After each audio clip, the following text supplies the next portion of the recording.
Praise the lord. యేసునామ స్మరణ అనే ఉదయకాల కార్యక్రమానికి మీ అందరికీ ఆహ్వానం. రాత్రి వేళ చక్కగా నిద్రపోయారు, సుఖంగా నిద్రించారని నేను అనుకుంటున్నాను. అయితే ఈరోజు ఉదయకాలము చక్కటి వాగ్దానంతో మన దేవుడు మన కొరకు ఎదురు చూస్తూ ఉంటున్నారు. ఆ చద్దం 127 కీర్తన 2వ వచనం. తన ప్రియులు నిద్రించుచుండగా ఆయన వారికి ఇచ్చుచున్నాడు. ఈరోజు ఈ వాగ్దానం వింటున్నాం. మనము చాలా చక్కటి వాగ్దానం వింటున్నామండి. తన ప్రియులు దేవుని బిడ్డలు నిద్రిస్తుంటుండగా దేవుడు వారికి ఇస్తూ ఉంటాడు. అది దేవుని యొక్క ప్రియులు, దేవుని యొక్క ప్రజల యొక్క ఆశీర్వాదం. మొర్దెకై గురించి చదివే వారికి మీ అందరికీ తెలిసి ఉంటుంది కదా. మరి మొర్దెకై విషయంలో దేవుడు రాజుగారి యొక్క నిద్రను చెరిపేస్తాడు. రాజు ఆలోచన చేస్తున్నాడంట, విచారణ చేస్తున్నాడంట. ఏంటంటే ఇదిగో ఈ గ్రంథంలో, ఈ రాజ సమాచార గ్రంథంలో రాయబడిన మొర్దెకై చేసిన మేలకు ఆయనకి ఏం ఘనత వచ్చింది, ఆయనకి ఏ బహుమానం వచ్చింది అని విచారణ చేస్తున్నాడు. రాజు ఒక వ్యక్తి గురించి విచారణ చేస్తున్నాడు, ఒక వ్యక్తి గురించి ఆలోచన చేస్తూ ఉంటున్నాడు.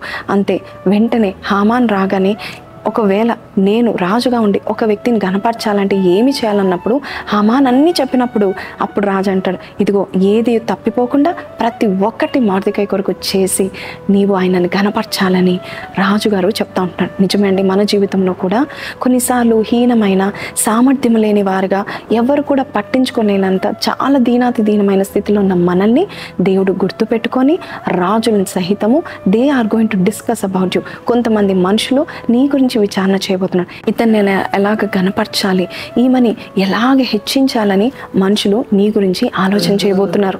ఈరోజు దేవుడు అట్టి వాగ్దానం ఇస్తున్నాడు.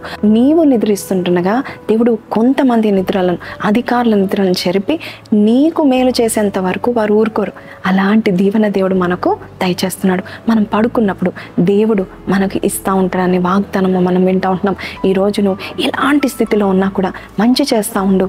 ఒకరోజు రాజుల నిద్రను, అధికారుల నిద్రను, పైవారి నిద్రను దేవుడు చెరిపి నీకు బహుమానం ఇచ్చేలాగా దేవుడు చూస్తాడు. కాబట్టి ఓర్పుతో ఉండండి, దేవుని ప్రేమిస్తూ ఉంటుండండి.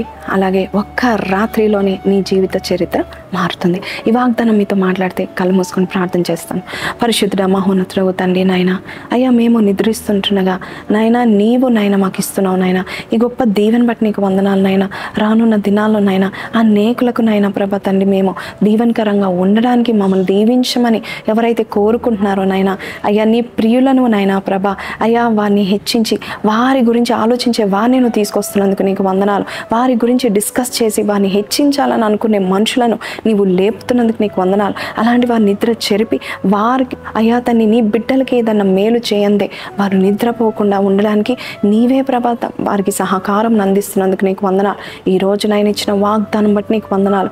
మేము నిద్రించినప్పుడు నాయన నీవు మా మొర్రని ఆలకించడం మాత్రమే కాదు, రాత్రి వేళ పడుకొని అయ్యా ప్రభా యేసయ్యా నీవే సహాయం చేయండి, ఉదయకాలం సంతోషంగా దయచేయండి అన్నప్పుడు నీవే ఆలకిస్తున్నందుకు నీకు వందనాలు. ఈరోజు ఈ వాగ్దానం విన్న ప్రతి ఒక్కరి జీవితంలో ఈ కార్యంని చేసి నెరవేర్చమని యేసు పరిశుద్ధ నామములో అడిగి వేడుకొంచున్నాం తండ్రి, ఆమెన్.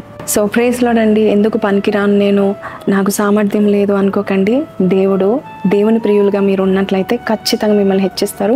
మిమ్మల్ని మెచ్చుకొని మిమ్మల్ని హెచ్చించేంత వరకు నిద్రపోని వారిని దేవుడు లేవనెత్తాడు. కాబట్టి ఈ వాగ్దానము మీకు నచ్చినట్లయితే కింద కమెంట్లో ఆమెన్ అని పెట్టండి అండ్ ఎత్తి పట్టుకొని ప్రార్థన చేయండి. And don't forget to like, share and subscribe. See you again. Take care. Praise the lord.